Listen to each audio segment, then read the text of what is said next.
Hola, ¿qué tal? Buen día. Soy el Doc Pepe, José Luis García García, y el día de hoy vamos a hablar acerca del protocolo ROSE, nos va a hablar acerca de básicamente cómo hacer una reanimación hídrica de los pacientes en contextos específicos, como por ejemplo una lesión renal aguda en la cual necesitemos aumentar el volumen intravascular de líquido.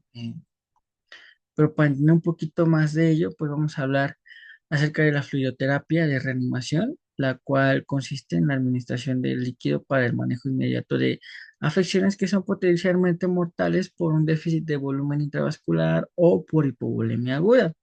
Y básicamente el objetivo de la fluidoterapia es restaurar el volumen circulante y aumentar el gasto cardíaco. Y así vamos a restaurar la perfusión tisular y por ende el suministro de oxígeno a los demás tejidos. Hay que recordar un poco acerca de la dinámica de los fluidos corporales. De acuerdo al modelo de Frank Starling, vamos a entender que hay un intercambio de líquidos a nivel intracelular, el cual va a estar dado por dos fuerzas distintas, que son la presión hidrostática y la presión oncótica. La presión hidrostática es la fuerza con la que la sangre eh, golpea la pared del vaso sanguíneo y produce una filtración de líquido fuera de ese vaso sanguíneo hacia el líquido tisular. Pero pues no todo va a ser que la fuerza hidrostática con la que la sangre va pasando a través de un vaso sanguíneo genere pérdida o salida de líquido fuera del capilar, sino que también tenemos la presión oncótica, que básicamente está producida por las cargas y la atracción de ese líquido que generan las proteínas. Básicamente las proteínas mantienen también el líquido dentro del vaso sanguíneo. Entonces, el modelo de Frank Starling nos habla de cómo esa dinámica de fluidos van a generar que salga, por ejemplo, de las arteriolas el líquido del capilar generando una filtración neta hacia el líquido tisular o hacia un tercer espacio y de ahí a las células de los tejidos, que básicamente es generada precisamente por la fuerza con la que el corazón empuja la sangre contra el vaso sanguíneo, que es mayor a la que se genera en una vena. Por eso vamos a tener, pues, que hay una filtración neta hacia afuera del vaso sanguíneo con mayor predominio en las arteriolas.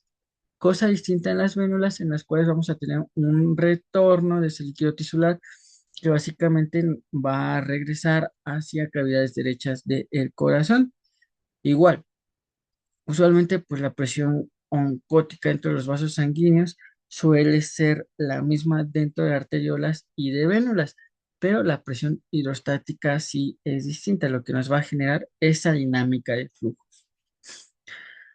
Hablando un poco de la cinética de las soluciones, como las soluciones cristaloides, estas cuando se administran se van a distribuir lentamente en el espacio intersticial, es decir, fuera del vaso sanguíneo. Y eso se va a conocer como una fase de distribución que requiere usualmente de unos 25 a 30 minutos.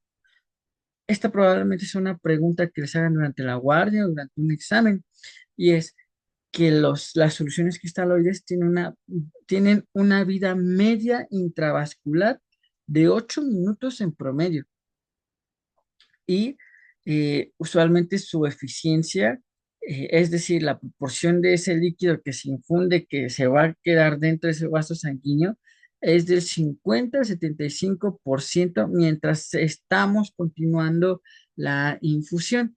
Es decir, ese líquido, pues usualmente tiene una vida media de 8 minutos y mientras se siga administrando esa solución, pues al menos la mitad de esa solución va a seguir dentro del vaso sanguíneo.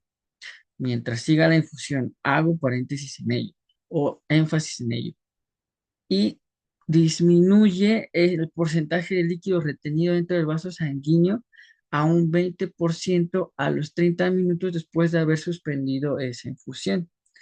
Es decir, si mientras estamos pasando la infusión, nos va a propiciar que tarde más tiempo el líquido que estamos administrando dentro del vaso sanguíneo. Una vez que se cierra, el porcentaje del líquido dentro del vaso sanguíneo va a bajar.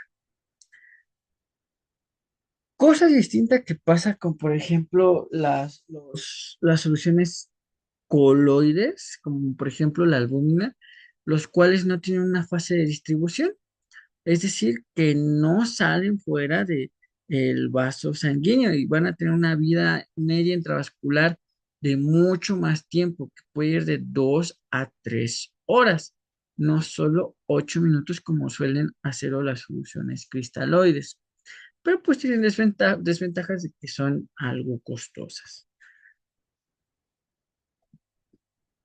Ahora sí, vayamos directo al grano. ¿De qué nos habla el protocolo Rose?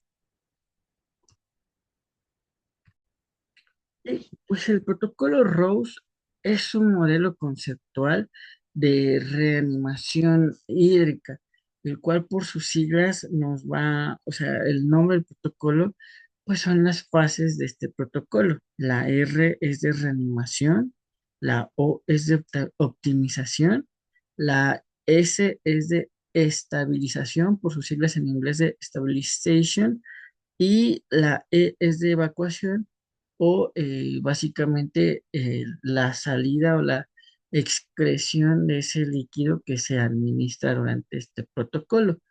Y vamos por pasos. Las primeras 24 horas en el contexto de una hipovolemia, vamos a iniciar con una reanimación hídrica no agresiva, pero sí con censura. Es decir, vamos a brindarle a nuestro paciente una reanimación con soluciones cristaloides con 20 a 30 mililitros por kilogramo de peso. Es decir, por ejemplo, si tuviéramos un paciente de 60 kilogramos, le estaríamos administrando en promedio 1200 cc en esas primeras 24 horas. Pero pues si queremos hacerlo con 30, se puede también con 30 mililitros y le quedaría 1800 cc para 24 horas de solución salina en esas primeras 24 horas. Con eso, ¿qué vamos a lograr? Vamos a lograr restaurar el flujo intravascular, con lo cual, pues vamos a optimizar la precarga cardíaca, vamos a optimizar el volumen latido, la presión hidrostática dentro de las arterioles va a aumentar y de manera consiguiente vamos a tener pues mejor perfusión tisular de oxígeno en los tejidos. Después, en las siguientes 24 a 72 horas, vamos a disminuir ese aporte hídrico. Ya no van a ser 20 a 30 mililitros, ahora van a ser de 5 a 15 mililitros. Es decir, en un paciente de 60 kilos, le estaríamos administrando entre 500 cc, por ejemplo, hagamos la multiplicación, 60 por 10, 600, 60 por 15, 900. Estaríamos administrando más o menos 1000 mililitros para 24 horas de soluciones cristaloides. Después de pasar a las primeras 72 horas o 3 días de estancia hospitalaria, vamos a la fase de estabilización. Es decir, hacemos desafíos de fluidos, valoramos si nuestro paciente todavía se beneficia de continuar con esa administración de líquidos o si ya es prudente suspender esa administración.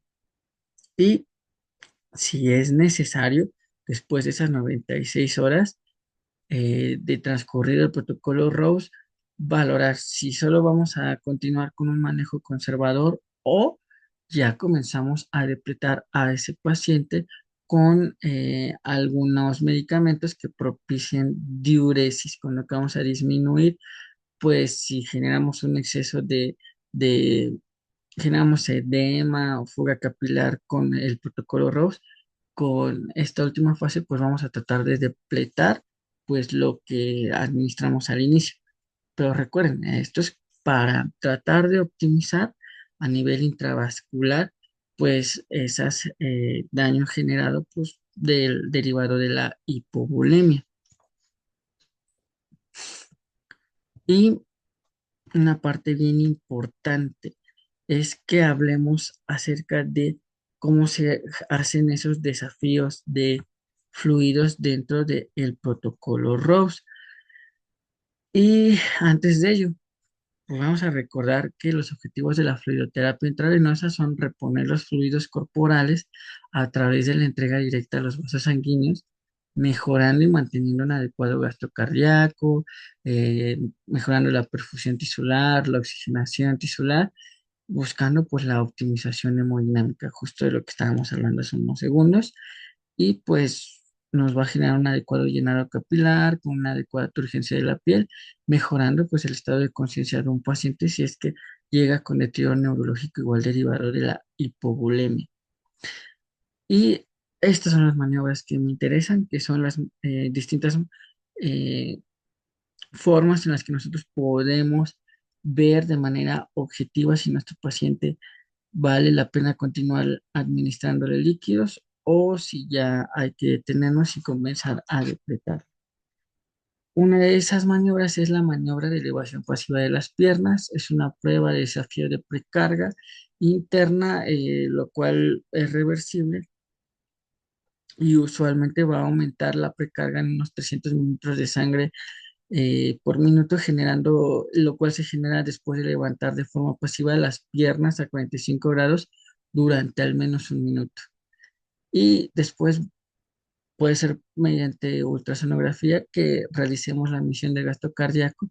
Y si vemos que hay un aumento mayor del 10%, estamos en contexto de que el paciente todavía va a responder a una terapia con líquidos, es decir, que todavía no está con congestión y que el corazón pues nos va a tolerar esa administración de líquidos. Y en general las respuestas, las maniobras que nosotros hacemos para valorar la respuesta a fluidoterapia, pues están predefinidas por cuatro elementos, los cuales son ver qué tipo de fluido se va a administrar, la velocidad a la cual se va a administrar, cuál es nuestro objetivo y qué límites queremos ver con ellos. Entonces, también otra manera en la que nosotros podemos hacer el objetivo es administrando a nuestro paciente 300 mililitros de solución en un periodo de 30 minutos. Igual volvemos a valorar el gasto cardíaco con ultrasonografía, con ecocardiograma. Y si el volumen latido aumenta más del 10%, pues nos está hablando de que ese paciente va a continuar respondiendo de manera favorable. También estas variables de respuesta a fluidoterapia la podemos dividir en variables estáticas y dinámicas. Por ejemplo, las estáticas están, por ejemplo, que un paciente tenga una presión sistólica menor de 90 milímetros de mercurio, que tenga una oliguria menor de 0,5 mililitros por kilogramo hora, o sea, tenga una frecuencia cardíaca mayor de 100 latidos por minuto, una presión venosa central menor de 15 milímetros de mercurio, un lactato sérico mayor de 2 o que esté con una saturación central, venosa central de oxígeno menor del 70%, pues nos habla de que estos pacientes pues eh, tal vez puedan responder estas, a este protocolo, pueden responder de manera favorable. Y también tenemos variables dinámicas, como son una variabilidad del pulso sistólico mayor del 10%, una variabilidad del volumen sistólico mayor del 10%, medido mediante ecocardiografía, una variabilidad de la presión del pulso mayor del 13%, variabilidad del diámetro de la vena cava, que sea inferior, más bien, perdón, que la variabilidad de la vena cava inferior sea mayor del 12%, que tenga pulsatilidad de más del 50%, que haya un aumento en el gasto cardíaco después de estos retos de líquidos de más del 10%, pues nos habla de que estos pacientes pues van a tener adecuada respuesta a las fluidoterapias. De hecho, tenemos aquí algunos videos acerca de que nos hablan acerca de cómo realizar más pruebas para valorar pues esa respuesta adecuada a la administración de líquidos o si el paciente ya no va a ser respondedor. Y pues hasta aquí con el video del día de hoy, en el cual hablamos del protocolo ROSE.